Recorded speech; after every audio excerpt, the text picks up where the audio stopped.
This is Indiana Hoosiers Live 92, presented by FanDuel. Media Days Madness. I'm not sure if the title is showing up or not. I think it is on YouTube and on X and maybe not on Facebook. But yeah, we're streaming in a bunch of different locations tonight, Brad. We're on Facebook. We're on YouTube on the Indiana at the Voice of College Football YouTube page. We're on the Sigs Inside X account, and we're on my X account too, Brad. I added my X account to the fold, so we're in a bunch of different places.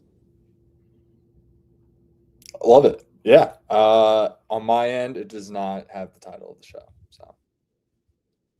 Yeah, I didn't think so. But yeah, Media Days Madness. Obviously, we are smack dab in the middle of Big Ten Media Days. It started today. Commissioner Petiti spoke today. His press conference was uploaded to a bunch of different YouTube pages. Obviously, Indiana and Kurt Signetti, who is always electric when he steps up to any microphone, they are later in the week. They will be the main event on Thursday. And so obviously, I may have a live reaction to that on Thursday. Or not maybe a live reaction, but like right after he speaks, I'll come out and say something. Because obviously next week, Brad, is going to be a solo show for you. Are you excited?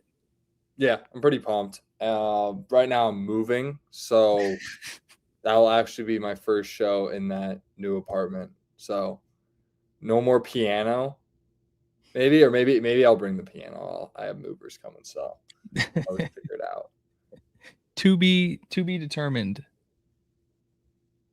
Whether or not the piano. I know. I'm looking forward to it. We'll be able to recap Big Ten Media Day as well as preview the Big Ten and kind of where Indiana goes position by position going into fall camp. I mean, we can cover it all. I got 2 hours to fill. I'm just going to talk.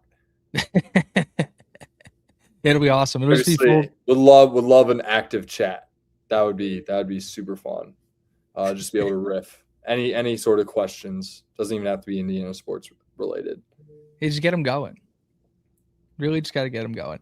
But yeah, Brad, obviously, as you know, and as the listeners know, I like to look at FanDuel every week and try and pick something out on the show to talk about. And, you've been giving me shit the last couple of weeks of maybe my choice hasn't been creative enough to spark conversation. But this one, the good people at FanDuel did us a favor. We're not going to have any trouble talking about this one. We got a bunch of different versus, I guess I'll call them, versus win totals for college football from FanDuel. One of them being our Indiana Hoosiers versus the Miami Hurricanes. Beautiful Dodger question. So basically, yeah, I know. I saw the matchup, Miami, Indiana. What's the so bet? According to FanDuel, they believe that Miami, by a slight margin, will have more wins in the regular season than the Indiana Hoosiers. It is Miami plus 120, Indiana plus 175, and for them to tie plus 320.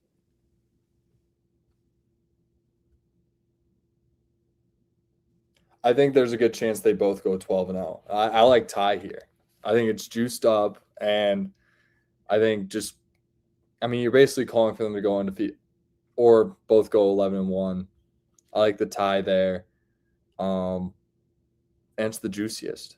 So I like that play.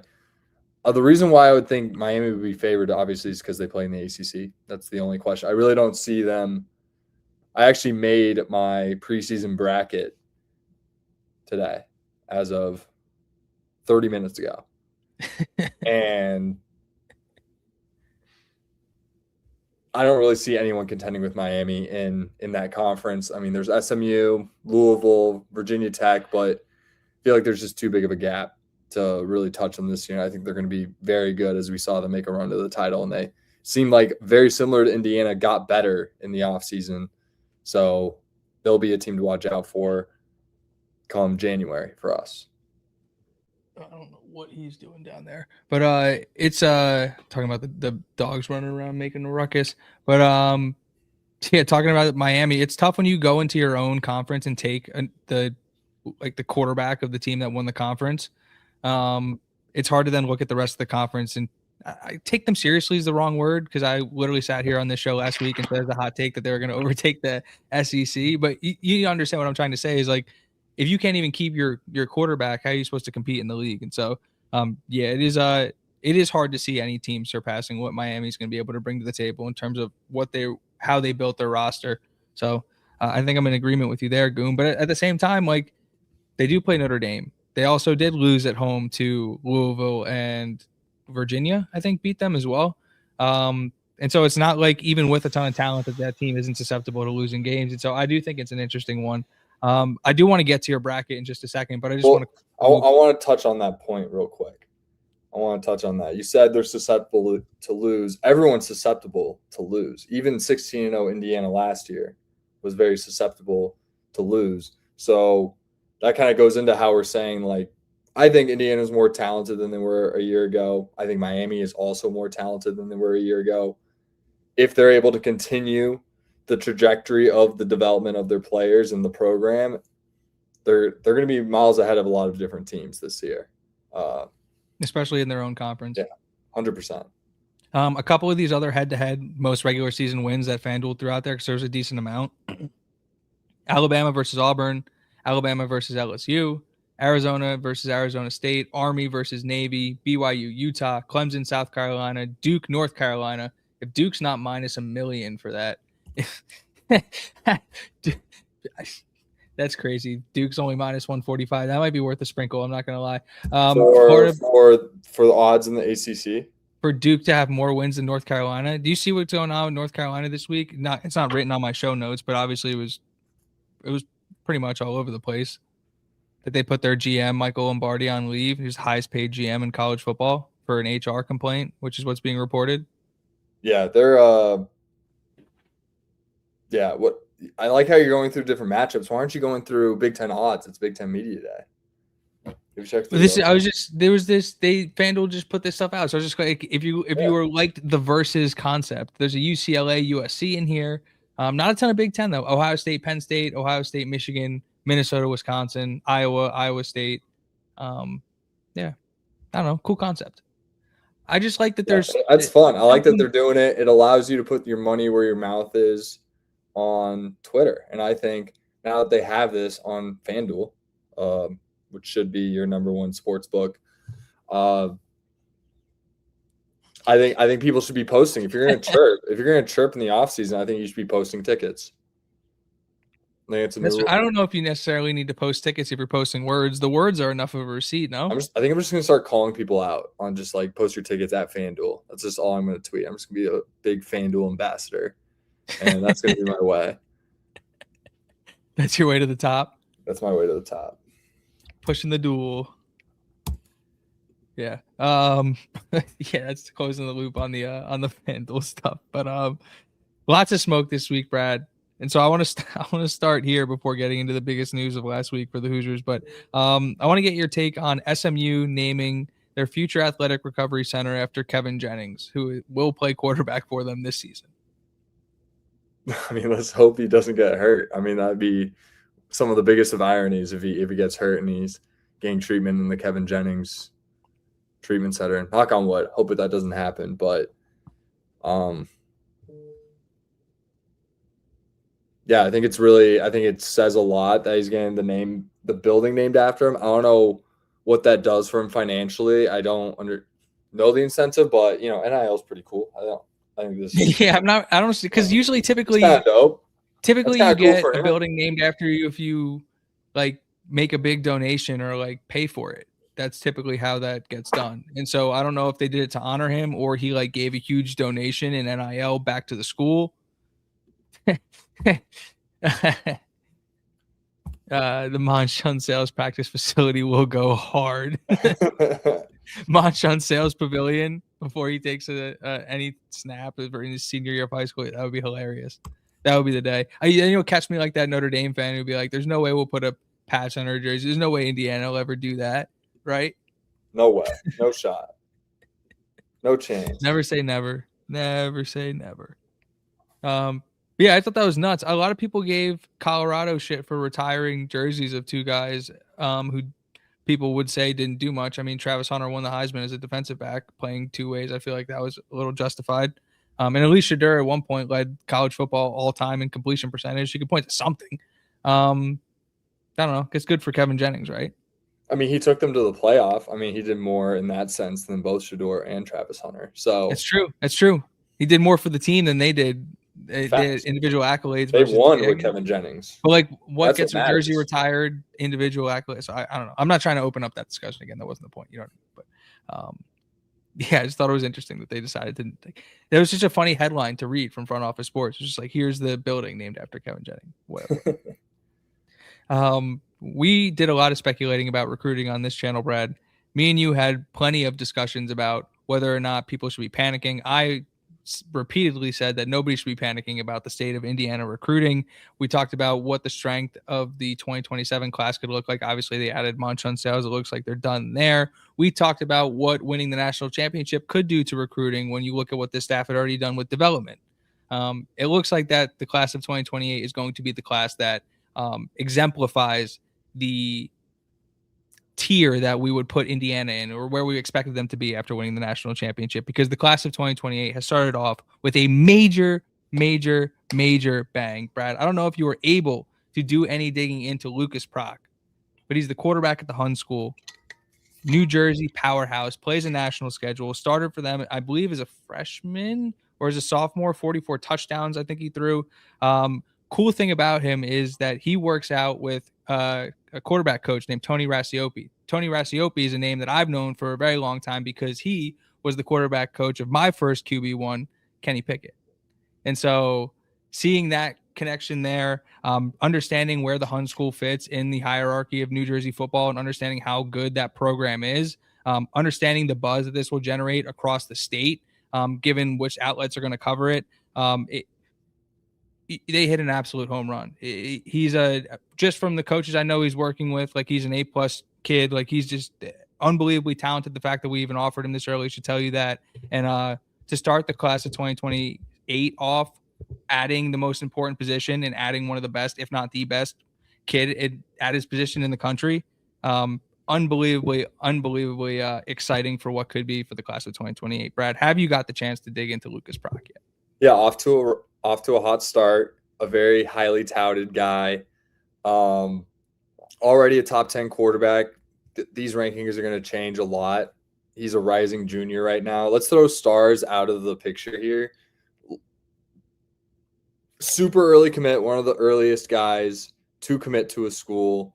Obviously highly touted, coming from what you stated as a big time program in the Hun School out in New Jersey, which per capita comes out with some of the highest level talent, especially at those, big money positions. You think, Rashawn Gary, Jabril Peppers, Minka Fitzpatrick. It's a very elite talent bed for NFL talent, and to get a guy that early who already has the Cignetti stamp of approval as a sophomore, I think just speaks volumes. And based on his regard, I think he nailed it. I think it's going to hopefully lead into a top 25 class or at least Cignetti's best class in his tenure in the class of 2028. I think that's what we should expect after this. Let me put the Hun School in perspective for some people who follow recruiting but might not. Yeah, tell me who's are they like a modern day St. John Bosco? Do you know Luke Waffle, Brad? Yeah. Number 1 edge in the class of 2026? Yeah. Hun School. Oh, nice. There we go. Yeah. There we go, Keys. Dude, New Jersey's got talent. Okay. New Jersey's got lots of talent. No, I'm just impressed with you, having that ready, ready to go. I had it ready. I needed to double check it, but yeah, it's they produce a lot of talent, and the schedule they play. I mean, you can go look it up. They're not playing like public schools in New Jersey, which like a lot of the Catholic schools and like the Catholic schools in my conference growing up, like they were playing public schools. Like it was hard to even really tell who was like when you could recruit in conferences while playing public schools. It's like, what do you even do? The Hun School plays a national schedule. Like there is no mistaking how good that team is. They are good. Yeah, he's probably really good. He probably has really solid tape, which is why he's able to get a commitment so early to a high-level school like Indiana. Super impressed. We're putting all the eggs in his basket. So, yeah, Cignetti must be impressed. Tino's on board. That's really the stamp of approval I need. So, yeah, it's huge to start off your class with a quarterback. I think just as a guiding principle for building a class, just having that quarterback, I think, builds a lot of credibility to your pitches across this next cycle. And it worked out with Purcell by getting Munch on sales. So let's see if we can do it at a high level and start seeing the Munch on sales effect when it comes to recruiting. 100%. John's pointing out in the chat that 2 years in a row the QB committed early as a junior. And yeah, Jamison Purcell committed early as well and set the groundwork for the class of 2027. As Brad just pointed out, we know how that turned out. Pretty sure that's not true. Yeah, it's. I know. You're giving up his alias. Giving him up my guy.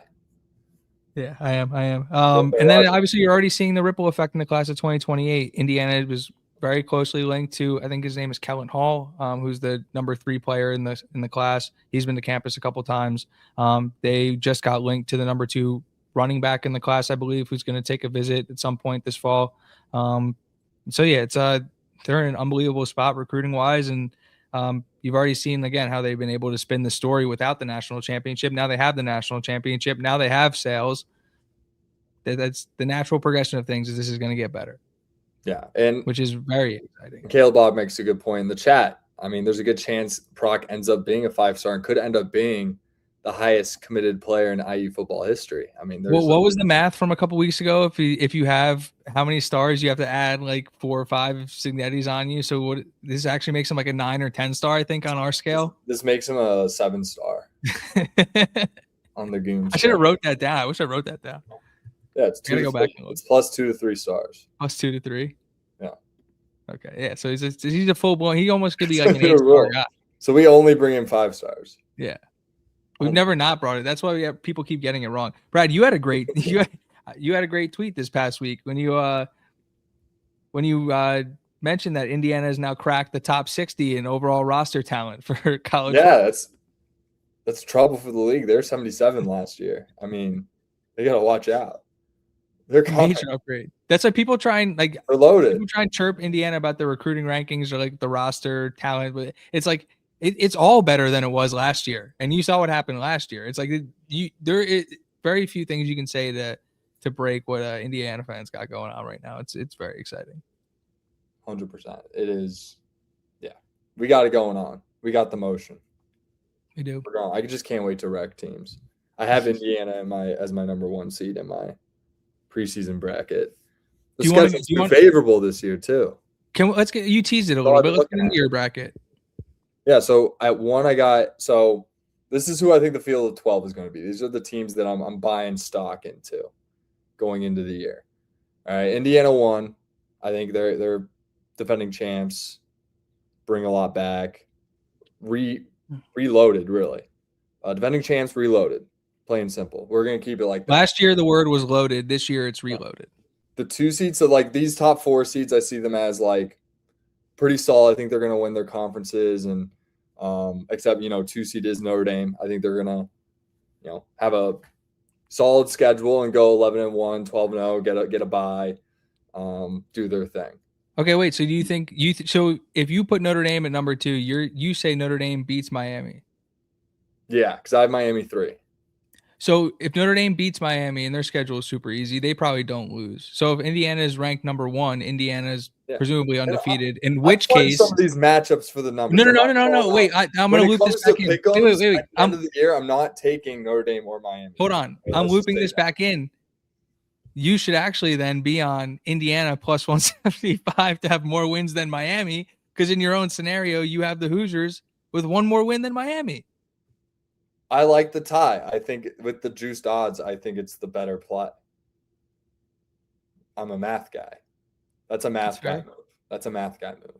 You know the thing about the 3 doors, if you pick one, they say you can eliminate it, the better odds, or if you do eliminate it, then you get the 50-50. It's I don't think I think it's really hard for Indiana to go 12-0, but I think just like unbiased, like defending champs reloaded, I think the schedule is favorable with USC and Ohio State, who I think very highly of. They have them at home, whereas their away games seem pretty winnable for them. It's daunting if you look at a season and go, we're going to go 12-0, but it's not as daunting if you look at the schedule and go, we just need to go 1-0 this week. Yeah. Do I think they're going to do it? I mean, they definitely could. I think it's history says no.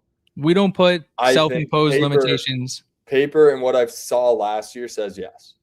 We don't put self-imposed limitations on Curt Cignetti football teams. Yeah, they can drop a game though. Like that's the thing. Like they can drop. I think they should be the natty favorites. I think there's no question. I think they could drop one during the year and still bounce back and win the whole thing. That's how strongly I believe in this team. I don't think they're going to get rattled over a loss or anything like that. And but I think they're the most equipped to be 16-0, so I have them 1 in my bracket. I think they're the most equipped to go 16-0 of all the teams. Notre Dame and Miami are close in my mind because they have an easy path, and I think they're close to that level. At that level, I would say. You know what? It's the show, right? We're in the show. You don't have to be the best. You just got to be good enough. Yeah. Well, yeah, exactly, and win. Yeah. Right. And there's levels to this shit, and these are the teams that I think are on different levels this year. And then your usual suspect, Georgia 4. I think they're going to win the conference. Do they go unscathed? Probably not. It's the SEC. They're very loaded. I had a tough time with the SEC and figuring out who my 4. I went 4-4, Big Ten, SEC, and then a Big 12, ACC, Notre Dame, and a Group of 5 champion. So I fudged the numbers. At this point, like I'm kind of making up matchups here. All right, so like don't mind the. No, we're on this magical journey with you. Don't mind the actual seeding in terms of who I think's better than the other. I did that for matchup purposes. So having the committee will too. Yeah. So Indiana in the 8-9 game, probably winner goes to the Rose Bowl. Brigham Young, I think they're going to win. I think whether or not they beat Notre Dame, I think it really comes down for them beating Texas Tech in the Big 12 championship game. I think it's a crash course for those two teams to meet again. They don't face each other during the regular season. I think BYU comes back for vengeance, takes that conference from Texas Tech in an unreal matchup. That's why I think it's going to come down to that conference, Big 12. That's my read on it. All right, everything else is a shit show. It's crapshoot. So you're out on Kenny. Yeah, BYU Texas Tech wagons in the Big 12. You're out on Fafita, 5th-year Fafita. You're out. They're a tier below. They can give if that's a team to watch out for. Utah, if they're matched up. No, I'm not as with the no Whittingham. Like I can't put stock into that yet. Houston is another good team. I just think levels here. I think those two teams. What about Oklahoma State? Are taking a step. I think they could take a step. I think Texas Tech was at a high level. I think BYU catches up to them. Texas Tech was just a step above everyone else, and I think BYU catches them. It's not so much about the rest of the conference. It's kind of where I think those two programs are at. What about Eric Morris, Mestamaker, taking on the Big 12? They're going to be fun. They're going to be fun. Lots of. Did they bring the running back with them or no? Yeah, they did. They're going to have a good offense, but like, let's see that defense. Let's see. I think they might be a couple. Defense in the Big 12? To get to the playoff, though, you got to play Tech and BYU. That's the thing. Levels. Yeah. Levels. They'll be good, though. They'll be fun. They'll score a lot of points. Yeah, that'll be like one of those where like Indiana plays early because they'll be big noon more times than we're going to like. And then it's like, who plays in the afternoon? Oh, Eric Morris and Oklahoma State are on. Like, I'm going to go watch them play. It's like, yeah, that'll be a fun one. Yeah. 9 seed, I got Ole Miss. I think I like what Pete Golden's doing. They made a run last year. How do you bet against that quarterback? They bring back Chambliss, like big play guy. I think he could just be the difference maker in whether they or not they make the playoffs. Like that's the type of player I think can get them in. He's probably the best quarterback in college football, no? He's my Heisman pick as of right now. I think he leads an Ole Miss team that's being disrespected in the offseason. Let's not get it twisted. They went to the semifinals last year. I think they're being, instead of being usually propped up, they're being talked down on. And I think they're going to feel, I think they feel it in the offseason. I think they're going to come out hot. I think they're going to be really good. And they got the players to do it. And Pete Golden, he's doing great things. 5 seed, I have Ohio State. I think they have a tough schedule, but it's still Ohio State. So I have them at 5. Just missing a bye, but I feel like things could go wrong for this team. They have to replace. I think the defense takes a step back, and they're going to have to rely on that offense and could make them one-dimensional when they get to the Indianas and the Oregons and USC, who they also faced this year. They lost in Michigan. 4 top 12. They have a tough schedule. Yeah, and they have Texas. I think they could beat Texas, and that's what's, I have Texas as my 6th seed. Am I picking Ohio State over Texas just yet? No, I'll probably do it, though, is the thing. But yeah, I have Ohio State with that Georgia matchup. I think that would be insane. They get the 12 seed New Mexico. The Lobos. I got the Lobos dancing this year. I was like, why are you looking at me like that? Then it hit me. I got the was like, wait a Lobos. second. I got the Lobos. All right, hold on. What do you like about the Lobos? I think they had a great first year with Eck. He went 9-4. I like Jason Eck. I thought Michigan was going to take a look at him. Signetti, they beat UCLA. They beat the crap out of that UCLA team. That 2 weeks later beat Penn State. They bring a lot back. They bring back their leading tackler and their quarterback. Fans of our show, Brad, will remember that you had an epic rant after that matchup. Everyone's talking about UNLV in that conference. I like the Lobos to make a run in the Mountain West, a weaker conference in the Pac-12. I think they would be Pac-12 contenders. So I think, and the Americans kind of a shit show. I like the Lobos to kind of separate from the pack in the group of 5 and really make a run. They face Oklahoma this year, which would be fun. That's a game to watch out for. We'll see how good the Lobos are in that match. I'll be watching that one. Mm-hmm. I am an Eck guy. On this show, an Eck guy. Yeah, so we're on the Lobos this year. That's our group of 5. I love that. I'm with you, Brad. I'm with you. Yeah, are we on it? I kind of forgot about them. I gotta be honest. I'm not gonna be like, oh, I discovered them and try and take, but you just reminded me, oh yeah, I'm an Eck guy. Another vibes thing from them. Their leading tackler, coach's son, Jackson Eck. We like coach's son. We like the vibe. Yeah, we do. We like the vibe. It's playing Mike. Coach's son playing Mike linebacker for the Lobos. Guess what? Kid's gonna be a hell of a coach one day too. They're gonna be good. They might give Ohio State a test in the horseshoe. Who knows? Who knows?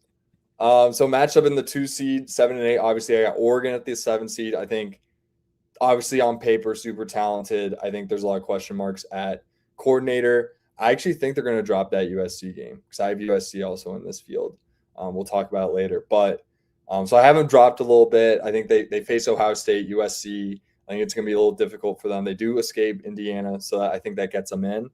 So they can afford those 2 losses and probably make it. And maybe win one of those and grab a 7 seed, maybe a bye. I think they're going to make the field, but are they going to live up to that preseason number 1 hype that that's getting floating around? I'm not sure. We beat the crap out of them twice last year. So we can talk about them like that, I feel like, because we kind of everyone else had issues with them except for us. So we kind of know the real them. We've seen them at their worst. You can tell by the way their fan base talks about the rest of the college football versus the way they talk about Indiana. It's very mutually respectful between us and the Ducks fans, and they typically don't show a lot of respect because not in a bad way, a very joking, fun way, but they don't have to. They just beat the crap out of teams. It's it's more so all right, we see what you got going on over here. You're all right with us type deal. We talk about it all the time. Very tumultuous relationship with the Ducks fans to start off this podcast, the original iteration of Sigs Inside. We've come a long way. Yeah. You've always been a fan of the Duck, though. One of our first Pac-12 memory of the weeks. I had a Jonathan Stewart jersey as a kid. Yeah, 2-8. Those jerseys were heat. Dennis Dixon, Jonathan Stewart, Michael Odie. Yeah, the black one. And it reminds me of the Holiday Bowl back in 2005 because I have them matched up against that opponent, Oklahoma, at 10. Hey. I like Mateer. He's the playmaker. He's good enough. I'm not buying into that. He can make mistakes with this team because they have a killer defense. They made the field last year. They're always going to be a tough matchup with that. People forget he had a brutal thumb injury too. Yeah, they have I think he's the playmaker they need to be the difference maker, do enough, and get the job done in some gritty matchups. I think he's a playmaker. He's kind of a dog. Do I think he's some NFL talent? I'm not sure yet. We'll see this year, but I've always been kind of high on him, so I'm going to ride with him, trust that defense. I think Oklahoma gets back to it. 6 and 11 matchup, I got Texas USC matched up with Miami. I think that this field is glorious, right? It's absolutely so glorious. Texas loses to Ohio State and still gets in, or Ohio State loses to Texas? Yeah, I think Texas, it doesn't, I don't know. I'm not sure yet. I mean, they could either way. I think both those teams can lose that game and afford to make the field. First ever double loss in college football history. What do you mean? That's not true. What do you mean double loss? No, I'm saying if they both lose that game, it would be the first. Oh, yeah. I mean, I'm just saying they can make the field regardless of the result. Um, I like I both hear you. I those hear teams. I you. think it's gonna be a hell of a matchup. Arch Manning made a stretch to the end of last year. They made the field 2 years ago, and I think USC breaks through. That's my big breakthrough team this year. They kind of, obviously with BYU being in the other one, but USC, I think they're going to figure some things out this year. I think they bring a lot back on defense. I think that offense is going to be firing. I think it's going to take a step forward. It was already elite last year. I think they take another step forward, and they're going to be really fun to watch. And it just comes about that defense continuing to progress. They brought in Gary Patterson. Really love that move. Hall of Fame head coach with TCU, obviously. I like USC to make a, and this isn't pandering to Trojan Fight. I like USC to be that surprise team. To Yeah, make I don't think he's in. I haven't seen him down there in the and I'm chat a yet. big Mayaba guy, so might as well ride with it. I think it all comes down to that Oregon game at home, and that feels like a really good spot for them. You are listen. You are a Mayava guy, and talk about putting your money where your mouth is. Like there it is. So why not? You should feel a little bit more confident about that. You didn't. It didn't sound like you really believed that. It felt like you kind of forced that I'm out. gonna put money on FanDuel. We're No, I'm gonna. not saying you got to put financial. I'm just saying like you like Yeah, just no, like I am. if you're a USC guy, if you're a Mayava guy, you're like, I'm a Mayava guy. Like I'm a USC guy. Like I believe in them. It's like you kind of just be like, well, like, I'm it's not like really sure. it's bittersweet because I'm not like a USC guy, but I think they're gonna make the field this year. Unbiased, You are an unbiased guy as a master of the eye test. That's why I have Indiana number 1. It tracks. Obviously, tracks. I'm a pessimist on the show. If you guys haven't listened long enough, so I gotta check you, keep you in line. You know who else is a pessimist, Brad? Nick Saban, who shilled once again for the SEC last week. That was good. All right, keep going.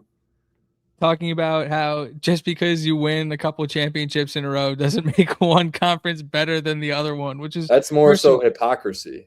Insane comment to make. And second of all, he has comments. One of them I posted, basically him saying just the opposite of that. NIL has given the Big Ten the advantage and that things have changed in modern college football. So it's nice to see that, like, we're as much as like the offseason was nice and like the ESPN finally gave Indiana their flowers and blah blah blah. This is still the same game, and we're still gonna get the same old tropes from ESPN and from their personalities. And somebody like Nick Saban is watching Alabama's standing fall nationally amongst like pundits and fans, and he's just not going to sit there and let it happen. Like he's going to try and affect it in some way. And so I thought it was very funny. I didn't think the timing was a coincidence. And yeah, I'm here for the rivalry. So yeah, obviously, and that's why I set up these matchups this way, like Texas, USC, Oregon, Oklahoma, Ole Miss, Indiana, and Ohio State, Georgia are matchups that are set to, on a collision course. I saw a stat today. Indiana's been 9-3 in out of conference games in the 12-team playoff era, something like that, or the playoff over the last 3 years. I mean, there's got to be something to that. It's been the Big Ten's conference, and I think they're scared, and they've been showing their colors of a little scared conference. Their whole media day was all about just cowardice behavior from the SEC. To be quite honest, it's how upset they were, and we're gonna break away, and blah blah this, and complaining that, and not a lot of like we're gonna push the sport forward, or here's what like. Again, I listened to Petiti, and I didn't listen to the whole thing, but I had him on 2x speed. But the guy opens up his thing and spends the first 5 minutes talking about how great the conference is, lists all the teams and all the All-Americans and all the coaches that won awards, and like much different vibe from the Big Ten, who sounds like an industry leader, talking and sounds like the adult in the room. Industry leader, I like that. I like through the headlines, because you can, if you look at the way things are being reported, especially around the playoff, right? Like, it can sound like things are very contentious, especially between the heads of the conferences, right? Where they're almost like fighting over what's right. The way Petiti made it sound during his press conference was they're pretty much lockstep. They're having conversations. Things are fluid. One side has ideas. The other side has ideas. You agree on some things. You disagree on other things. And eventually they're going to come to a conclusion. He didn't come out and say this part, but he kept, it's funny, this is the way he kept referring to it, is that he said that the fans really love the rivalry and the fan support, and he kept like referring to it as fan support. But what does that mean, Brad? Money. Yeah. Like there's too much money involved for them to not figure this out. So he even downplayed the SEC quote unquote breaking away and saying like even if they did, like what would they not play anybody else? Like of course they would schedule other people. So like what does any of that look like? Some of the same things we speculated about last week of like what are they just going to play the SEC schedule and then nothing else? Like the NCAA doesn't even oversee the college football playoff. So like will they be out of the playoff? Would it be like could you then try and exactly. set It up just like a sounded like a Champions bunch League? of whiny bitches, to be honest. Could you have promotion and relegation in college football?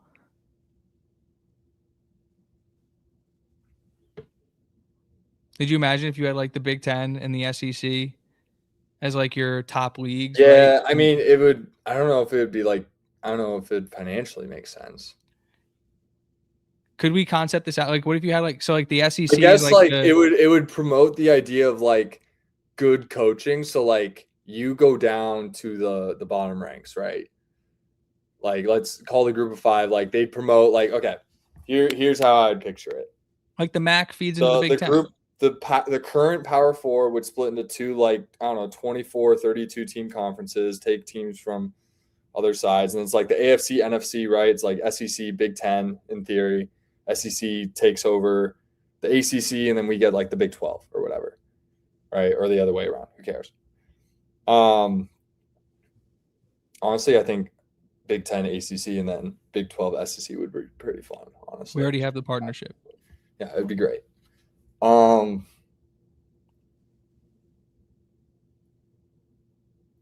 was I going to say? Okay, so Then you those have your they have those secondary big league. leagues, and then you have your bottom leagues, right? And like obviously, if you're in the big show, let's call it the Premier League. No, we don't need to call it that. We just call it the Big Ten or the SEC, the Power the Power 2 football. the Power 2 football. Power 2. That's actually kind of a cool name. Power football. We'll call it Power. call it Power football. What it would do, why I like it is that, okay, obviously you're in that league, right? So you're putting in all the money, right? And you got to make it work. And if you don't win and you don't figure it out, you go down the group 5 league. And then that's kind of like smaller money at the time, right? And you kind of got to figure things out, get well coached, build a program with like really just good coaching and things like that. And then you eventually make it up and then you switch back and forth. And then those years you're actually like putting in different money, and it eliminates the donor fatigue of NIL. That's what it solves.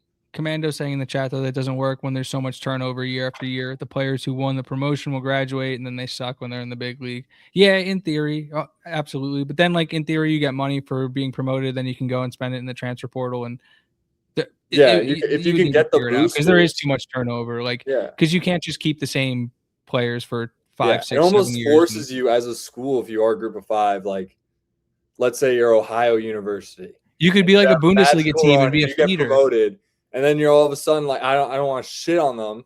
I don't know what their alumni base looks like. I'm just using them as an example.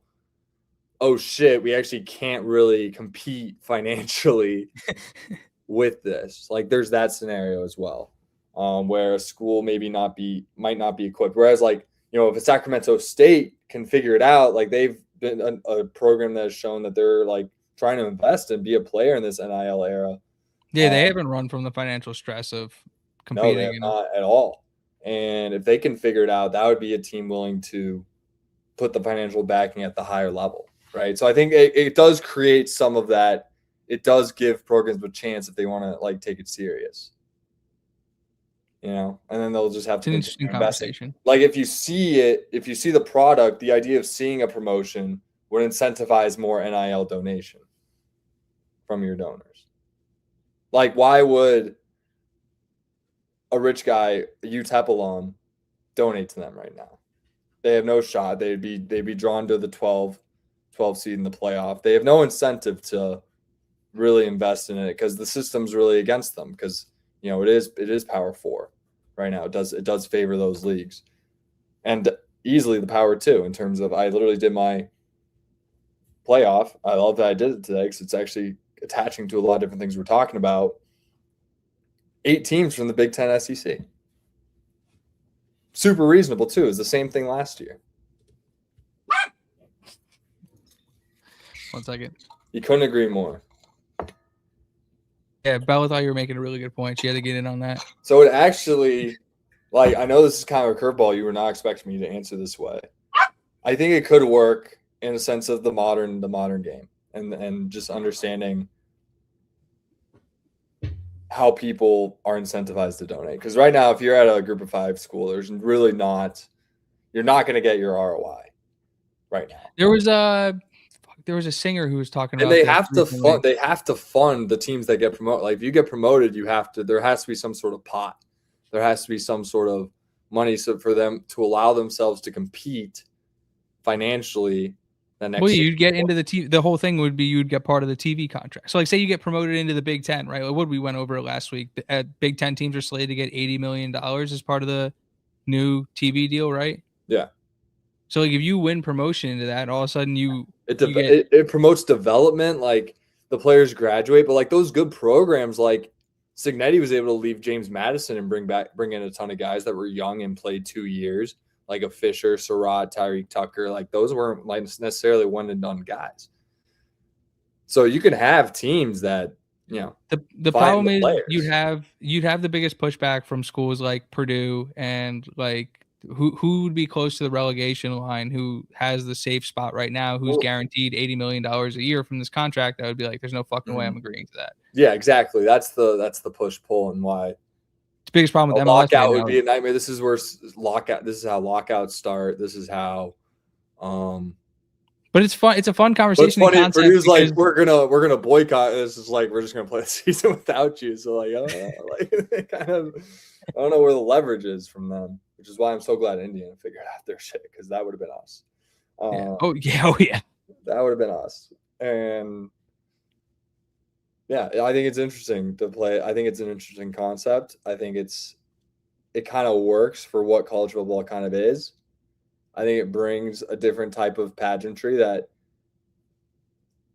would kind of promote soccer in a weird way. I think it brings sort of that, you know, it gives the group of 5 guys something to play for, you know.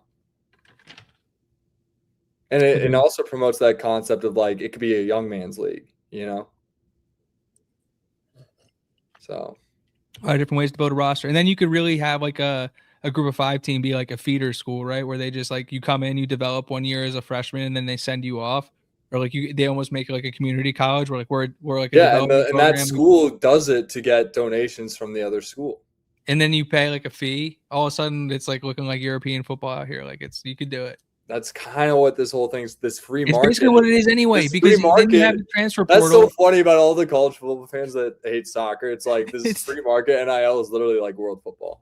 Like it's like that's your solution right there. Is put a transfer clause in there or put a release clause, and then nobody's fretting about tampering. It's no, they paid the fee. Now you can go. You know what they call youth soccer in Europe? They call them academies, like a school. You know. Interesting concept. We're not so different, you and I, just Americanized. But we do football better. It's just that we'll figure out soccer. I think it I'm going on a side quest, Brad. Kind of works. I've been if you couldn't tell, we'll this is not just an idea that I've been chewing on this idea for a little bit. It will take some getting used to, but there's a concept here. And like imagine the storylines of Stanford getting relegated and then they come back and Stanford's back.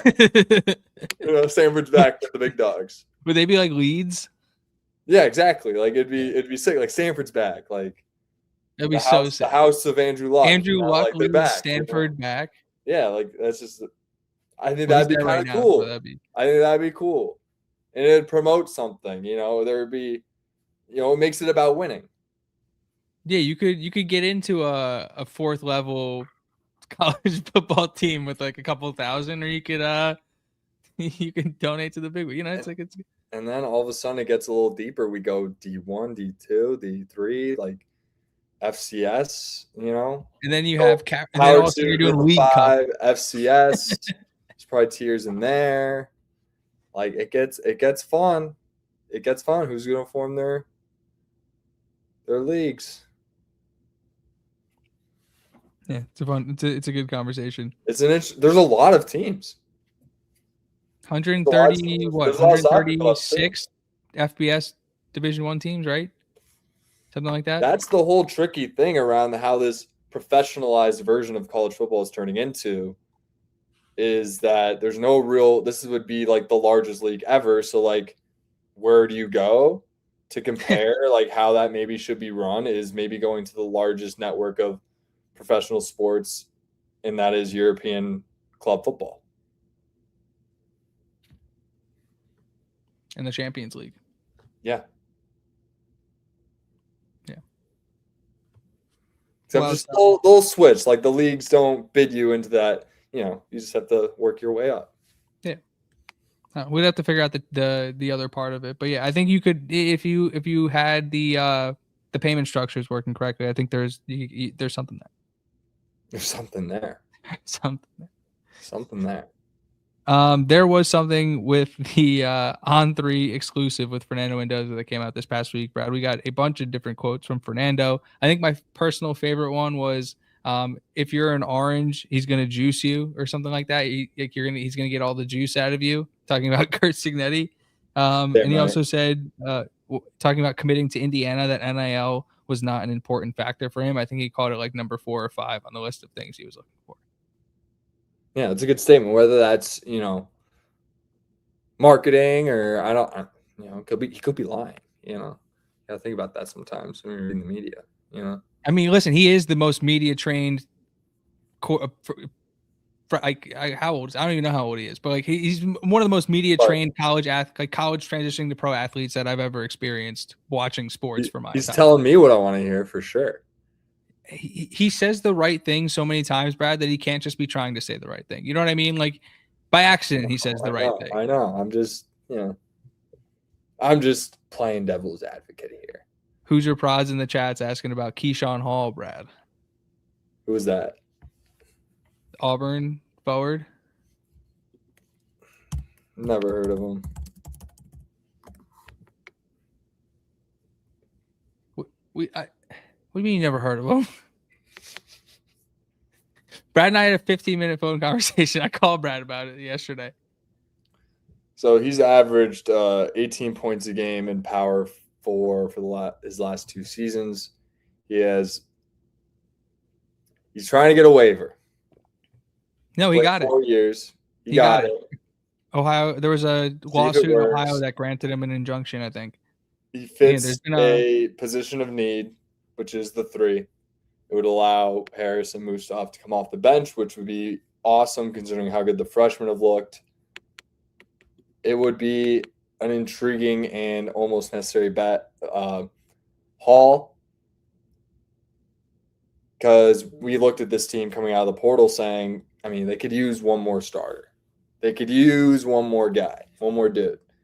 And I think Hall would be that answer. I think he'd fit in very well with Sherrell, Igutolu, Lindsey, and Burton in the starting 5. I think that'd be a conference contender, to be quite honest with you. I know I brought it up, but I want you to hold your tongue a little bit on basketball because I am going to bring it up again at the end here because I do want to talk about it a little bit. But yeah, that's really exciting stuff as you kind of start to look at what the 2026-27 season could look like for Indiana basketball. It allows them to go deep because I feel like Hall can be a small 4 in the DeVries offense, and he can. So I think this team obviously is going to play Tucker at the 4 last year, Brad. I could play the 4. Tucker. What are you talking about? What do you mean? We played Tucker at the 4 last year. Like, yeah, he could play.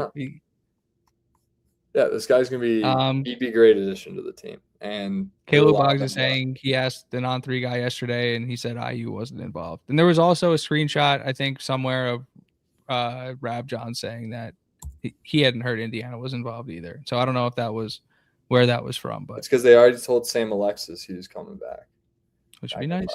Which would be not as good, but nice. I think a backup center would also fit pretty nicely with this team. No, it wouldn't be as good as a continue to start Harris and Mustaf, but well, yeah, obviously it wouldn't be as high of impact, Keyser. That's what I'm saying. No, that's right. I was agreeing with you. Still make the team better, so it'd make them, marginally better, about 4 points a game. Yeah. But yeah, back to Indiana football, Brad. I was a little bit more excited to talk about this before the internet basically turned heel on all the World Cup influencers. But Elsa, the Swedish fan who came over for the World Cup, had committed to Indiana, had a full day with the Upstairs Pub, was with Galen Clavio of why am I spacing on the name of Galen's podcast right now? That's insane. Crimson Cast, Jesus Christ, that's actually crazy. But yeah, that was I thought it was a really cool moment. And the internet absolutely like went scorched earth and said like fuck all of those accounts. So I thought that was a little bit extreme, but I don't know. I thought that was exciting when you have an account of that big a magnitude reaching a bunch of different potential fans and exposing them to what's going on in Indiana. And there's a lot of really cool things going on here. I like to take those recruiting wins anytime they come. And so I thought it was pretty cool, Brad. I mean, she's definitely a 5-star. So I wasn't convinced she was real until I saw the picture of her and Galen, and I'm not even 100% still convinced. I'm not sure she's real either, Keezer. But yeah, I especially during the like this part of the off season where it's like media days is about to fire up, and yeah, Kurt Cignetti's about to give us a whole bunch to talk about, and obviously the SEC was crying and all that stuff, but like there's not games, there's not stuff to look forward to yet, and so there's not a ton to talk about. Like to me, I like seeing that sort of like positive recruiting momentum. And so, am I that surprised that the internet completely flipped on her? No, that's the internet. Welcome to the internet. But I don't know. Why'd they flip on her? I don't know. It was just I feel like people felt like, and it wasn't just her, right? It was like the accounts like Freddie and like all people were just getting free shit basically for being European and tweeting about the United States. Yeah. It's like I understand people are getting kind of fed up with that, but I don't know. I like to look at the positives. Yeah, fair enough. I just they had a good time. I don't know. Yeah. I wish I got free shit. I feel like we shouldn't in this economy. We shouldn't be giving out free shit. I can see the if you didn't already know that Indiana football, I'd be jealous too. I'm a little jealous. I wish I would just walk around and just be like I'm European and get free stuff. You know, I should just lie. Yeah, just put a different flag on your account. Guess it's over now. I missed my shot, but you did. Be ready for 4 years from now when it's in Argentina and Morocco and Spain for some reason. So is that gonna happen when I go there, or are they gonna not treat me the same? They might like you actually. They might. They never know. Yeah. I don't know. As long as you like embrace the culture and like tweet good things about the government, yeah, they probably will like you. No, I won't do that. I might have to look into going to Morocco though for one of those World Cup games. That'd be a really cool experience. Yeah, that would be fire. I'd go Spain, Portugal, Lisbon would be cool. Lisbon would be cool. If you didn't already know, Brad, that Indiana football runs the state, we got quotes from Perry Odom, which was funny because I kind of forgot Purdue had a football program, and Marcus Freeman about not being thrilled that what's happening in Indiana is right down the state. But yeah, just the fact that those two schools are spending time out of their day speaking about how it feels watching Indiana win a national championship. 1 is hilarious. 2 has to be unbelievably frustrating for their fan bases. And 3 is absolutely hilarious. Like, I don't know what else to say about it. Like listening to Marcus Freeman, especially because like, again, Odom, like, what are you going to do with Purdue and not expecting much from there, but like to listen to Marcus Freeman have to basically just concede over and over again that they're the best team in the state is wildly hilarious. Yeah. I've,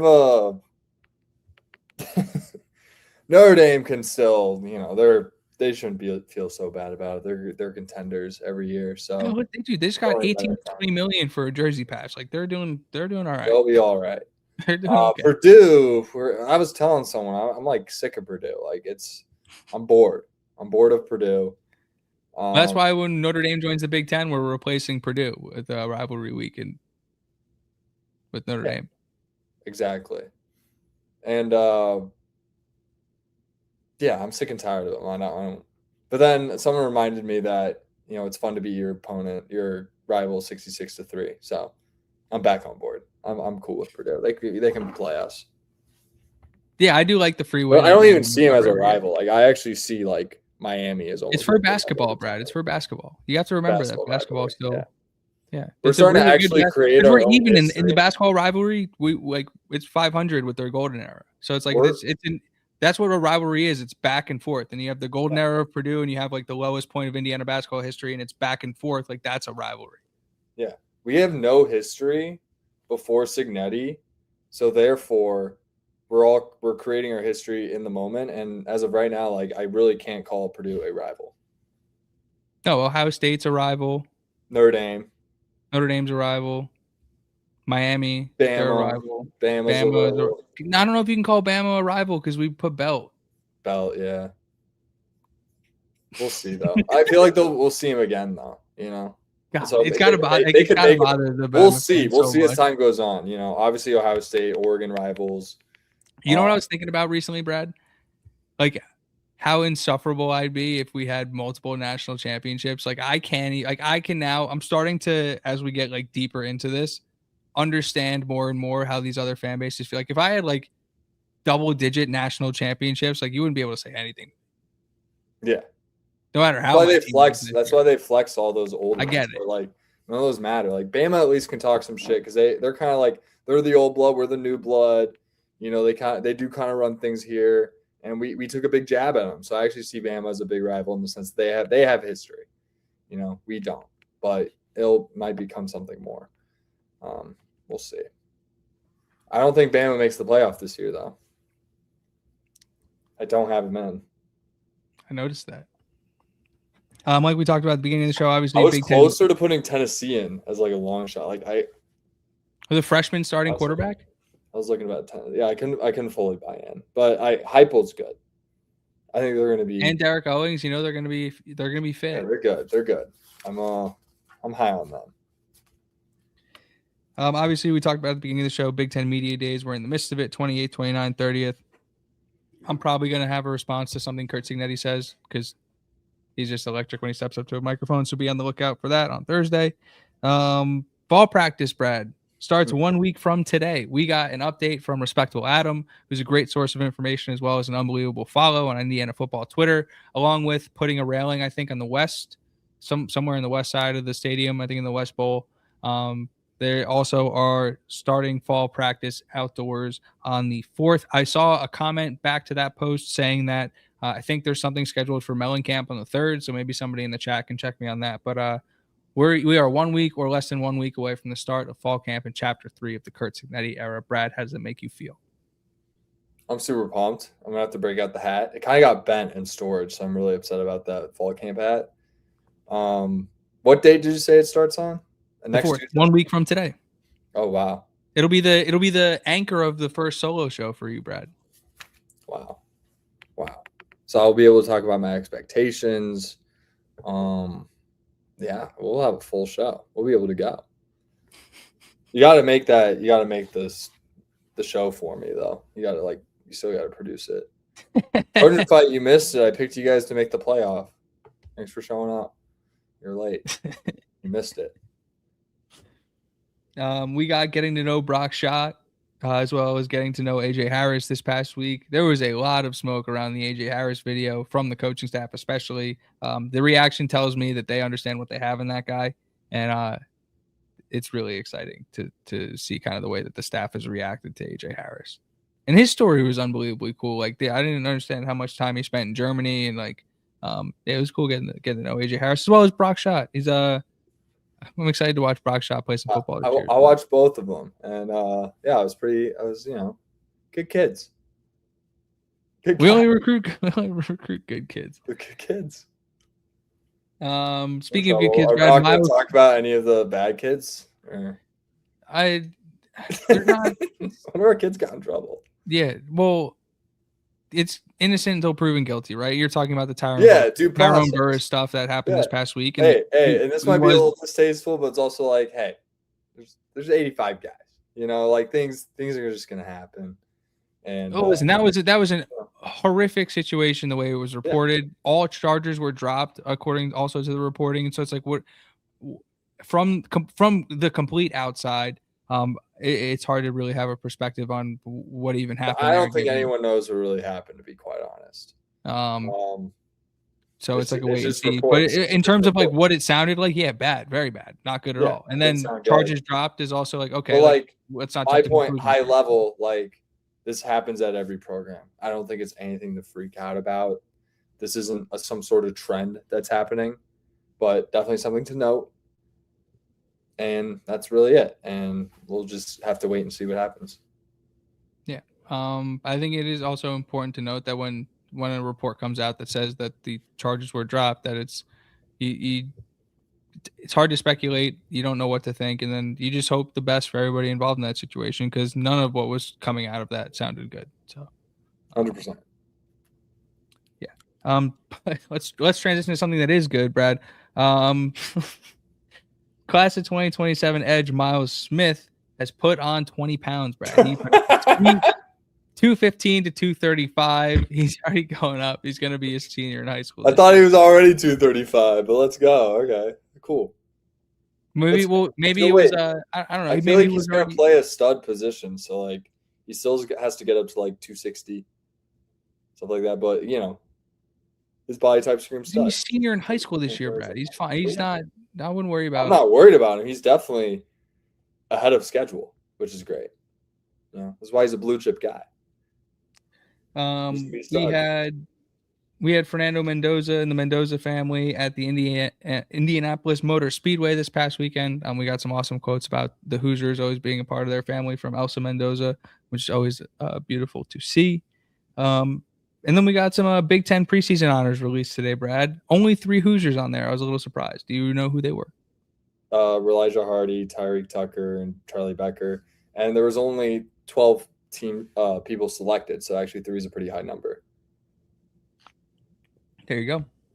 Yeah. And today's Coach Eddie. I checked you there. You did. You were trying to talk shit about the media. I was. About Big Ten Media Days. I'm going to check you.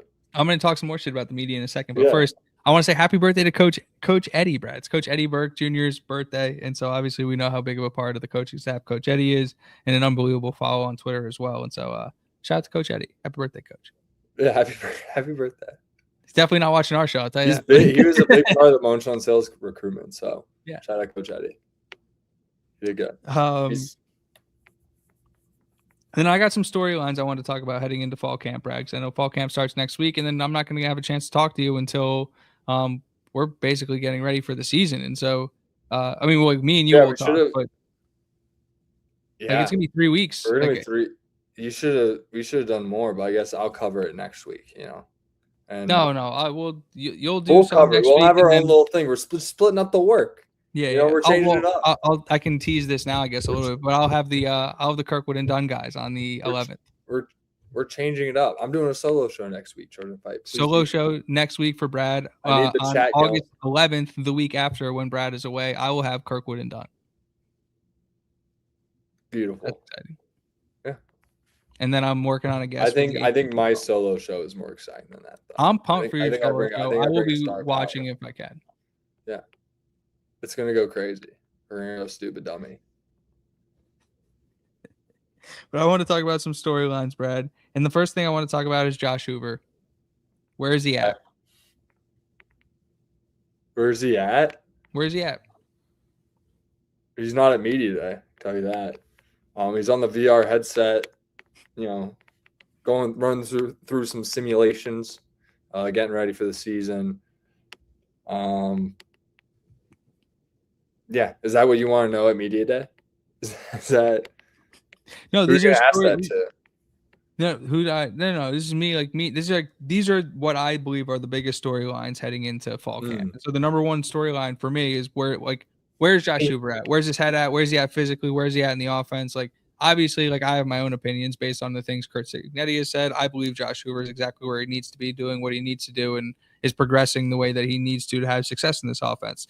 But we don't know for certain until you see him go out on the practice field and you start to hear things from people that aren't on the staff, and then you start to really piece those things together. And it's like, okay, yeah, now I can confirm that we're not just hearing coach speak, which Signetti doesn't do that. But it's just we'll know a lot more about Josh Hoover in 2 weeks than we were able to learn in the last 6. And so I'm not going to worry about Josh Hoover till January. Oh, I didn't say I was worried about him. I just that's regardless. Yeah, I think those are some of the biggest storylines. Is Josh Hoover is going to determine whether or not we win a championship, and I know the team. I don't think he needs to be Superman to get it done, but it really all comes down to him. And I think he's more than capable of doing it. We've been saying it all off season. That's why I feel so high about this team. But he's not going to be the star, like he doesn't need to be. So he doesn't need to be Superman. He just needs to He do needs to his be a thing. point guard. Quarterback friendly system. Yeah, he's playing point guard. Just throw it to Becker and Marsh and Preston. We'll be good. Storyline number 2, Brad, because this is something that me and you have been repeating ad nauseum for the entire offseason. Is the defense actually better than last year? Yes.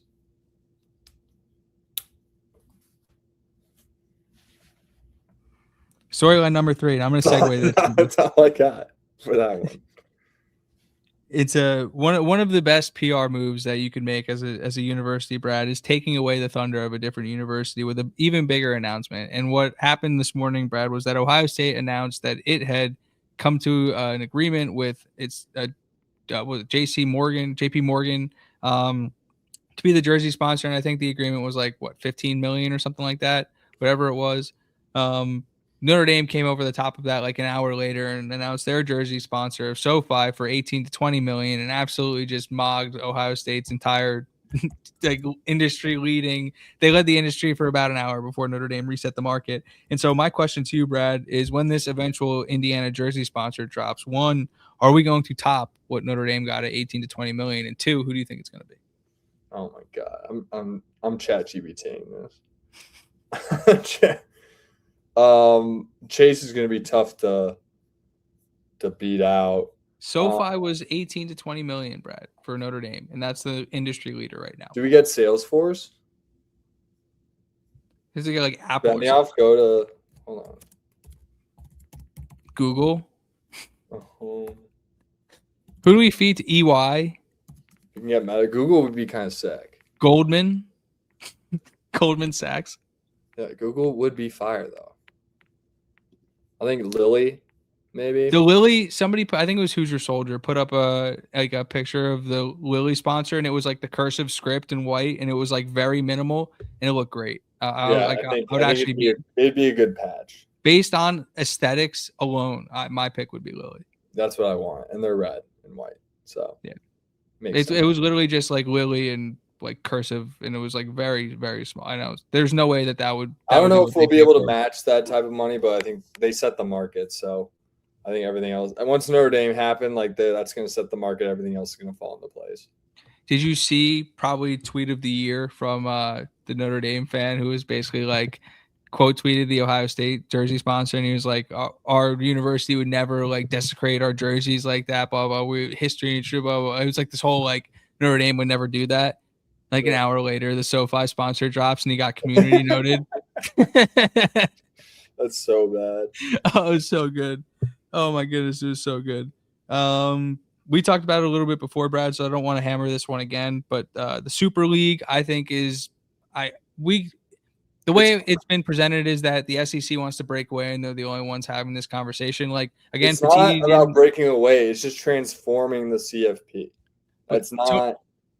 I was going to say, Tony Petitti didn't just outright say this, but he said that they talk all the time, that they're having conversations. Like these are very real. Like this isn't just a concept being brought up casually over and over again. Like it's being brought up because these conversations are being had.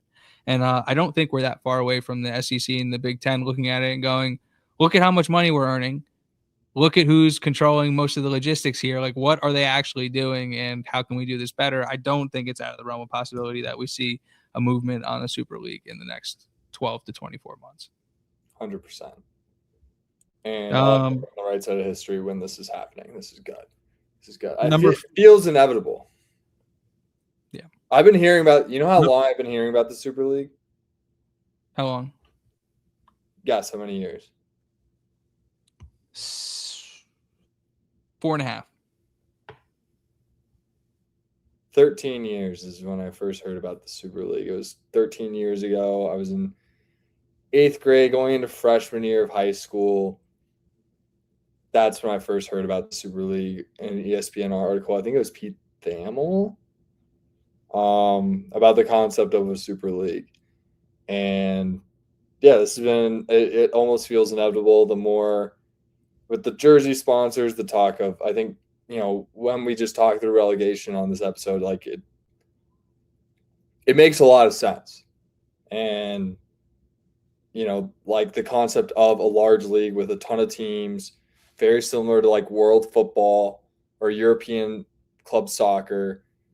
College football is almost turning into that type of, obviously it's an academy for the ultimate NFL, but in terms of college, like it's different obviously because you have guys that only stay 4 years. But I think it makes a ton of sense with the portal and everything and NIL. Like it seems like it's going that way, and it's almost like it's the construct to make that work, make that happen. Number 5, Brad. Indiana was ranked 3rd in the Cleveland.com Big Ten media poll. Is that fair? Yeah, I mean, they had first place votes. They they're part of that big three: Oregon, Ohio State. Sure, it's fair. I think it's fair. Do I think it's correct? No. I think Indiana should be number 1, but fair, yes. Do I agree? Absolutely not. I think they bring the most back from a coaching staff standpoint, and I think they have one of the better rosters. I think there's a lot of questions with Ohio State's defense, and then Oregon, obviously, with those coordinators leaving, obviously very talented, but too much coaching turnover. Indiana seems to have reloaded the best out of those 3 teams. I like the Hoosiers this year. I echo that sentiment, Brad. Number 6, do you think the playoff expands? Petiti spent a lot of time today talking about the fact that if they go to 24, that would effectively eliminate the Big Ten championship game. Yeah, I mean, that makes sense. It's going to Super League. It's Super League. It's going to be like a playoff of SEC and whatever other conference it's going to be if you're top 4, if you're that's top the 4 in one the side table, of the bracket. That's the AFC, and then you have the NFC of the Big Ten and ACC teams coming the other way. You get to make the Champions League, which is the college football playoff. Yeah, you're either in the SEC or the Big Ten. Part of the Super Football is what we're talking about. Power football is what we call it, right? Power football. The Power 2. The Power League. The Power 2. The Powerade League. Sponsored by Gatorade. No. The Powerade League sponsored by Monster Energy. The Monster Energy League. Can we? You want to talk about that for a second? How bad that deal looks? They're gonna miss out on the Super League. Yeah, I mean that effectively just. I mean, you hamstrung all of your schools. Like you almost have to like axe that deal. Like to look at what probably are gonna do. If it does go the Super League direction, they're probably gonna have to do it. It's gonna cost them a ton of money, and they're gonna be in a relegation zone. They're gonna be. It already cost them a ton of money, Brad. They're getting $1 million for a jersey sponsor. Ohio State just got 15 or 18 or whatever it was. Whatever Ohio State's number was. I can't remember because Notre Dame just mogged them. 18, 20 million. Notre Dame's getting 18 to 20 million for their jersey. And because Texas Tech is in the Big 12, they're stuck with $1 million jersey sponsor when they're going to be a top 5 team this year. Yeah. It's crazy. That was a wild maneuver. I could not believe. So when teams get promoted, how do like the Big Ten and the SEC like have a draft? Like they draft the teams? No, that's why you feed, and so like that's what I'm saying. Like you'd feed regionally. So you'd cut it up. So like would you North and South? I think that'd make the most. I think sense you'd have to do East and West. No, North and South. It's got to be North and South. That's way cooler. Then yeah, you could do North and South. You could have like the MAC North and South and is cool. The Mountain West. And yeah, but like the North will have like Miami to start, like it'll be weird because the Big Ten takes the ACC. Like we can be flexible, but like in general, as teams like relegate in and out, it'll be like North South.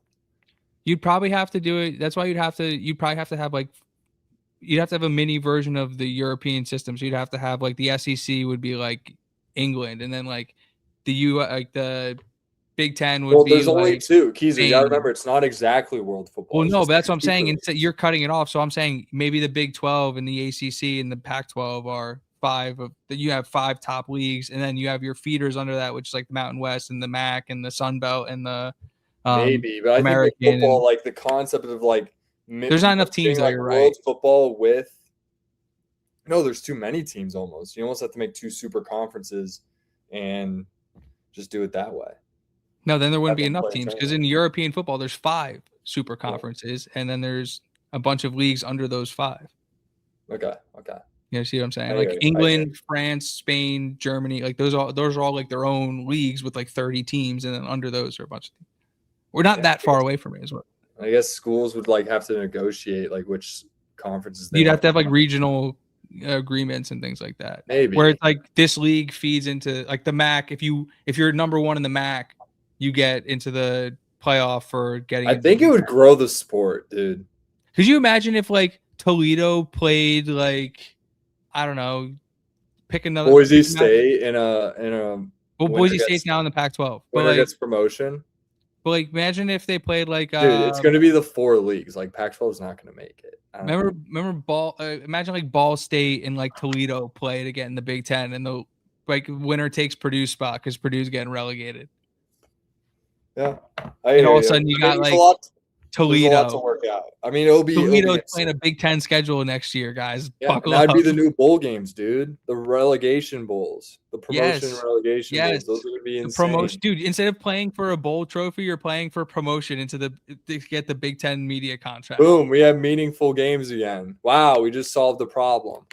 You'd have to pay the players some of that money, though. You'd have to very much. And we'll still have the history and all that, and you'd make more history. Yeah, it's gonna be so sick.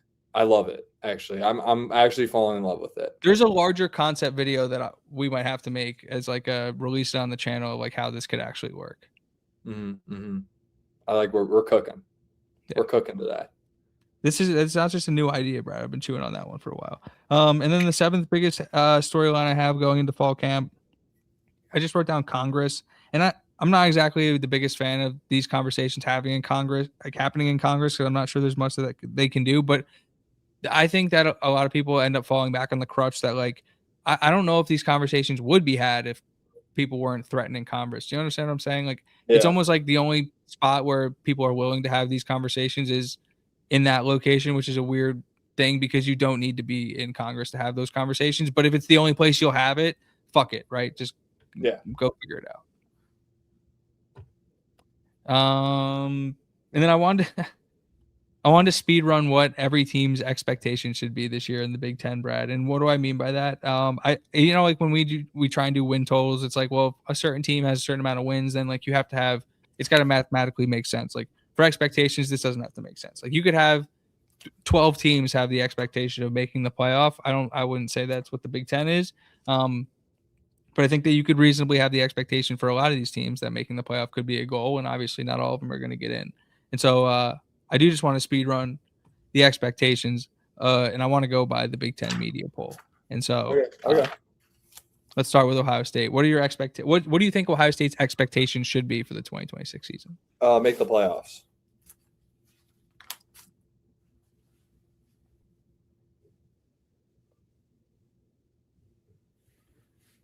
See, I would say their expectations got to be to win the Natty. That's what I think their expectations should be. I'm answering your question. I'm not saying what they are. Oregon. Make the playoffs. I also say Natty for Oregon.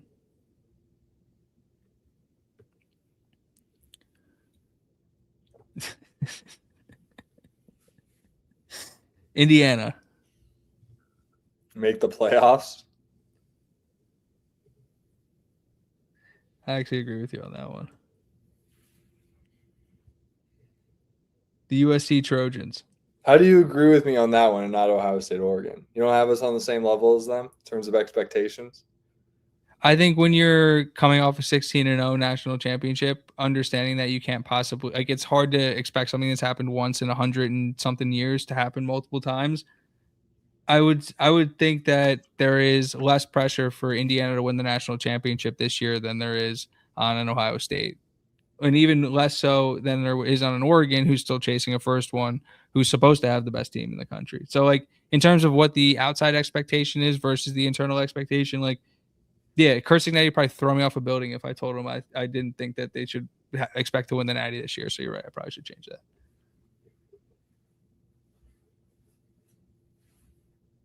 Their expectation is to win the Natty. I'll tell you that. So Who? Oh, Indiana's. well, yeah, I know. I'm not saying what they are. I'm saying what they should be. USC. Win a big game. Win 9. Win more than 9 games this year. They get shots at Oregon, Ohio State, and Indiana this year.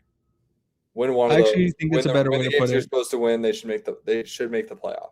They should win Like 10 making games. the playoff should be their expectation. Win 10 games. Yeah, win 10 games. Michigan.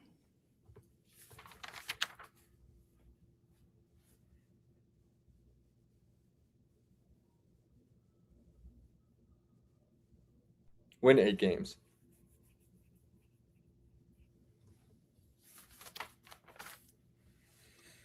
I got a off the cuff one for you, Brad. It's solidify Underwood as a future star. Okay, there we go. Or else, Yeah, look promising. Win 8 games. That's Yeah. kind of what I meant by that. You know, I like that. be in contention for next year. Penn State. They're the youngest team in the Big Ten. Like their expectations should not be playoff. They should be threatening to make the playoff, right? Like that should be what Michigan is. What's up? Who'd you throw at me? No, I said Penn State. Go bowling. I'm gonna say prove that the play style translates for Matt Campbell. I don't know what that means. I think it's more than go bowling. Washington. Yeah, I mean with that schedule, it should be like win 8 games, but I don't think they're all that good.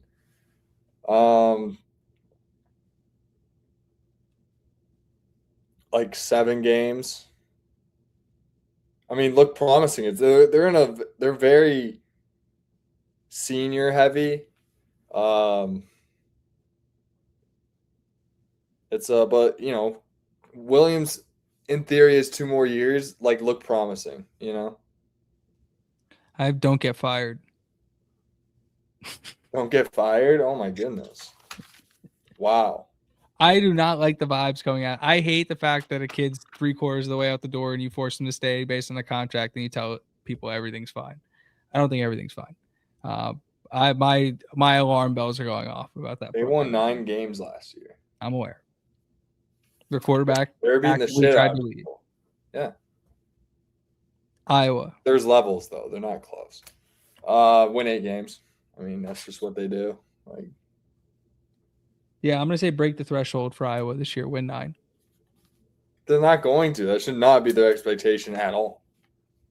They should just try to maintain 8-4. Like that's what they should be worried about. No, you got to no. I'm challenging Iowa. Shoot a little higher this year. Try and win 9. They lost way too much. Brett Bielema in Illinois. Big winner today, Bielema, who couldn't help Go himself bowling. taking shots Go at the bowling. SEC. You know, win 7 games. Do a little bit extra. I'm gonna say have a defining win. I don't know what their schedule is.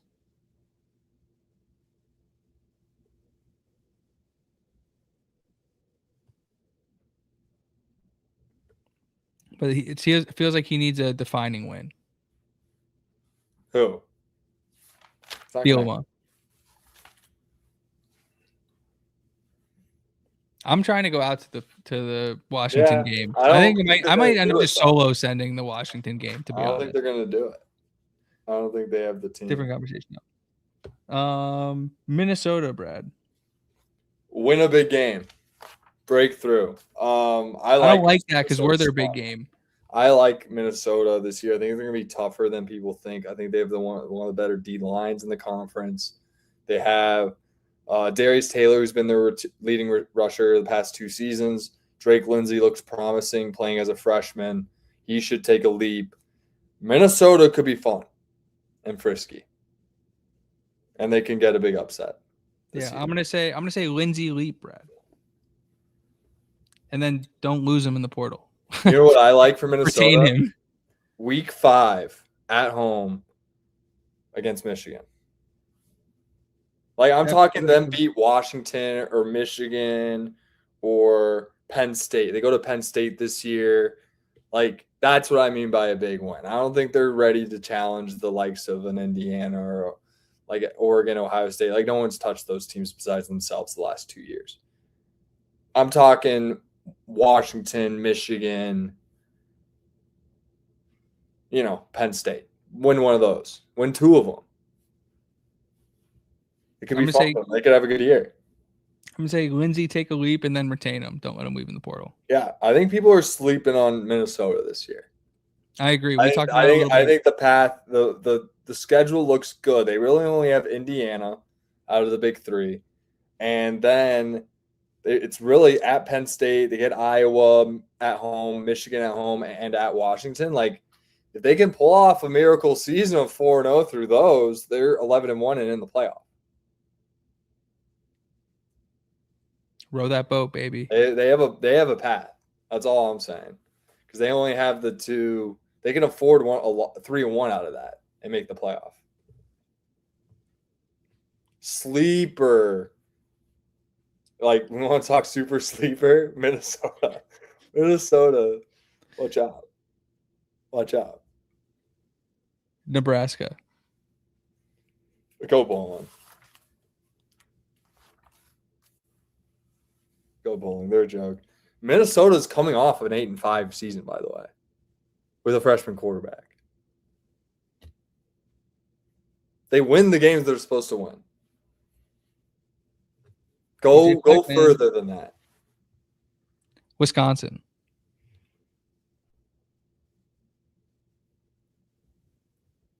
I think they're going to be fun and frisky. I think, but in terms of where they're at, like let's go bowling this year. Let's take a leap. Go bowling. We're building on something. I think they could be a fun and frisky team as well. And they have a good defense. Colton Joseph's fun. Can I be aggressive as somebody who understands Luke Fickell is feeling the heat? Yeah. Beat Notre Dame. That'd be sick. In Lambeau, could be bumping. That's going to be a weird game for Notre Dame. I like a Wisconsin cover there. I like Wisconsin spread. Both teams are wearing horrendous jerseys. It's going to be incredible. I'm so excited for that. And you're right. It's in Lambeau. It's gonna be Wisconsin spread. Your UCLA Bruins, Brad. What should the expectations be with Bobby C at the helm? Go bowling. Turn it around. He guaranteed a Big Ten championship this year. Mm-hmm. Already? Was he on the podium? No. He was. Did it at a basketball game. People forget Signetti also guaranteed a Big Ten championship in his. Well, it took it. Then he didn't do it year 1, so like we'll see this team. Nico Iamaleava is a junior. Yeah, it's about that time for Nico, huh? You forget how young Nico is. Northwestern. Oh man, this is where it gets tough. Expectations, temper. I don't know. I'm gonna say, Brad, they need a signature win for that stadium. They gotta upset somebody. Yeah, they get shots at Iowa and they get Penn State homecoming. Colorado, beat Colorado. Beat Colorado. That's my take for them. Maryland.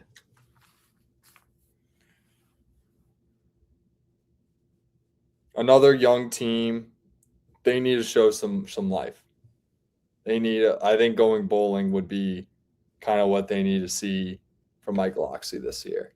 Unfortunately, in terms of like where they're at. Yeah, keep the quarterback here.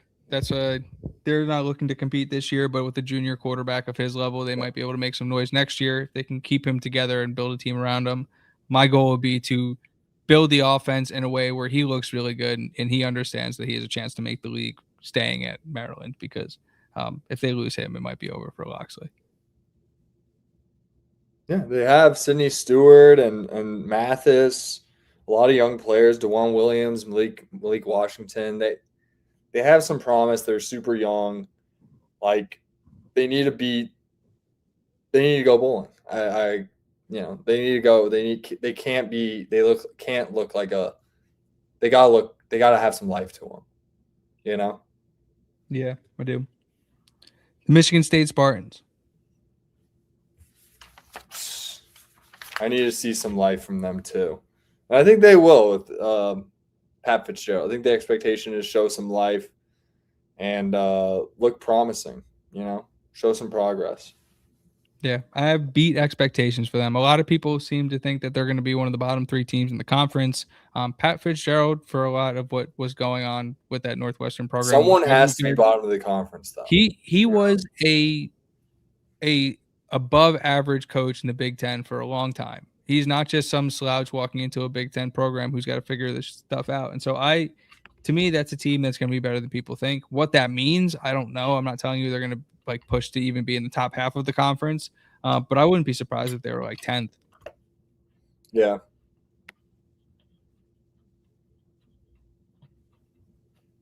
I would be surprised, to be honest. Rutgers. I would be surprised. Rutgers. They have some talent. KJ Duff. This is an easy one for me, Brad, and I'll cut you off here. It's show some damn pride. Let me speak for a native New Jersey and New Jerseyan, native person from New Jersey who didn't grow up with a college football team because Rutgers couldn't put a respectable program out in the field. It's like show some pride for your state. Recruit your state. Show some damn pride. That's my message to Rutgers. Be good on offense. Be fun. Be fun. Let's go out there, have fun. That's my expectation for Rutgers. Go out there, have fun. What about Purdue, Brad? Just don't even show up. Don't even show up. Why do they even have a program? They're actually like not even close to anyone. They're so bad. Who'd they beat last year? Huh. You want to know the last Power 4 team Purdue's beaten? Was it us? Yeah, it was Tom Allen. Yikes. Holy shit. That's good. That's not good. Yeah, the last 2 years they've beaten Indiana State, Ball State, and Southern Illinois. Ball State in our hypothetical was fighting for that Purdue Big Ten spot. So there you go. Good. Yeah, I don't know if Ball State would be able to do it. Ball State's probably not getting it done. No. Missouri State though, maybe the Bears. Yeah. It's good stuff. That's all I got for this week, Brad. You got any closing thoughts? You gonna miss me? No, I think I'll be able to handle it. I kind of want to be able to talk more. You ranted a lot today. So yeah, I ranted a lot today. Yeah, you were misbehaving today. Yeah, I had to get my stuff in, so I'm not gonna be on the show next week. Exactly. Yeah, no closing thoughts. I feel really good about my bracket projection. I think that field is correct. Feel good about it. You said that last year. I didn't make anything too crazy. I'm keeping it simple. I think it's gonna be good. Who of my field, who's gonna disappoint me? Oklahoma, USC. I think it's gonna be. I think Oklahoma. Oklahoma or Ole Miss. Well, it could be. Yeah. I think here's the biggest thing going against Ole Miss for you that could be is I think that, and I was saying this on the show during the playoffs. I think Lane Kiffin had a hand in game planning for those games. Their offense didn't change at all. Yeah, but it's concepts though. And they have good players. The one thing I would knock against Golding would be it's his first full off season. So yeah, I think they had a lot of the framework in place. They were 3/4 of the way through a season where they were a top 8 team in the country. Like, yeah, they could put that team on autopilot. Yeah, and I feel really good about New Mexico. I like. Yeah, I actually loved that pick. It was ODU last year. I think this year it's going to be New Mexico. I'm upset I forgot about Coach Jason Eck, and I'm glad you brought him back into my life. I'm excited to watch the Lobos this year. Let's go. Yeah. Let's go Lobos. Yeah. My closing thought, Brad, we still have a bunch of spots available in the Indiana Voice of College Football Yahoo College Fantasy Football League. God, that's a mouthful. So yeah, if you're interested in the college fantasy football league, hit me up in the DMs. Schlanathan hit me up in the DMs. We got Schlanathan in the league, so I'm pumped about that. Brad's in there, Jamie Jordan's in there. Yeah, I'm in there. Yeah, we're trying to get 20 teams if we can get there, and if not, then we'll go with what we got. But yeah, well, September 1st, I think, is the unofficial draft date. Beautiful. That might be our first show back. Yeah, Trojan fight, join. Come on, draft my out first round. Won't be a bad pick either. Get him before Brad gets him.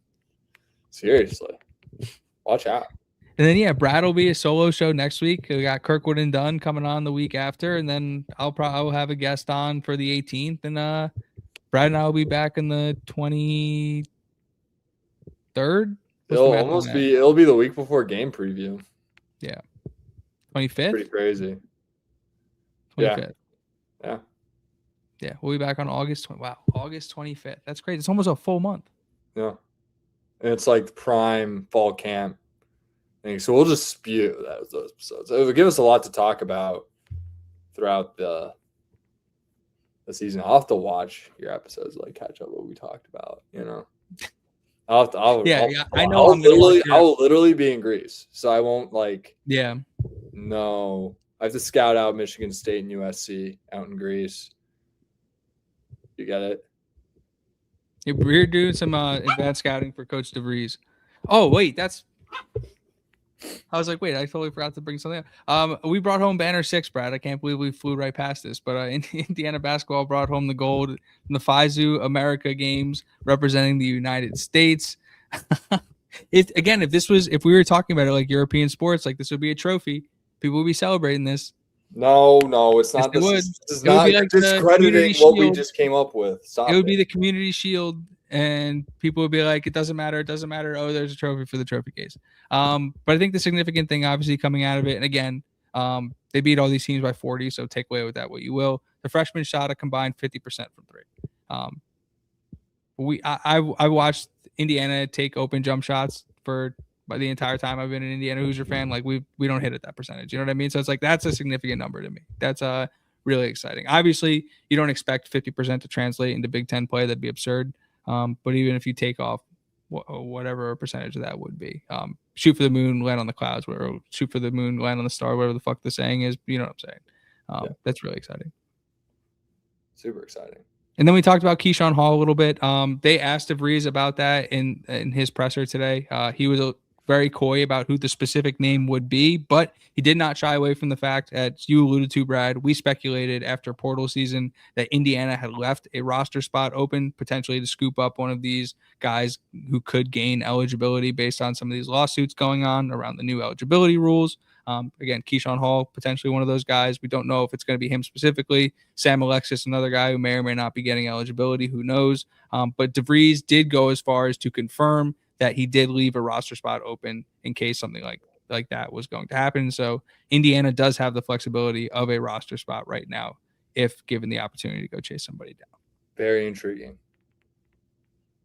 So those are my closing thoughts, Brad. You can like, comment, share, subscribe to Indiana at the Voice of College Football on YouTube. If you are watching on Facebook, watching on X, if you're watching on the Sigs Inside account, or you're watching on my account, hop on over to the YouTube channel. Hit that like button, hit that subscribe button. It really helps the channel out. Brad and I are chasing 1,000 subscribers before the season starts. It's getting into crunch time, but hopefully Brad's solo show is going to bring the people, bring the subscribers, and we'll chase that goal down. But yeah, we're on the grind every day. Videos are coming out on the channel. We're active on Twitter. And it's Kurt Signetti is going to speak on Thursday. Be on the lookout for a reaction for me for that, because I'm not going to go 2 weeks without talking about Kurt Signetti's media day. That'd be ridiculous. Then Brad solo show next week. I'm on with Kirkwood and Dunn the week after, and we'll have something fun set up for the week after that. So lots of exciting stuff going on in Indiana at the Voice of College Football. Check us out on socials. Check me out on Twitter at Alec Keyser. Check out Brad at Bradley_Loomis8. Check out the Voice of College Football at the VOCFB. Check out Indiana VOCFB as well. And Brad will be back next week talking Indiana Hoosiers football. I'll see you guys in 2 weeks. And it's an exciting time. Chapter 3 getting underway. Go Hoosiers. BYU plus 550 to win the Big 12. Presented by FanDuel. Good night.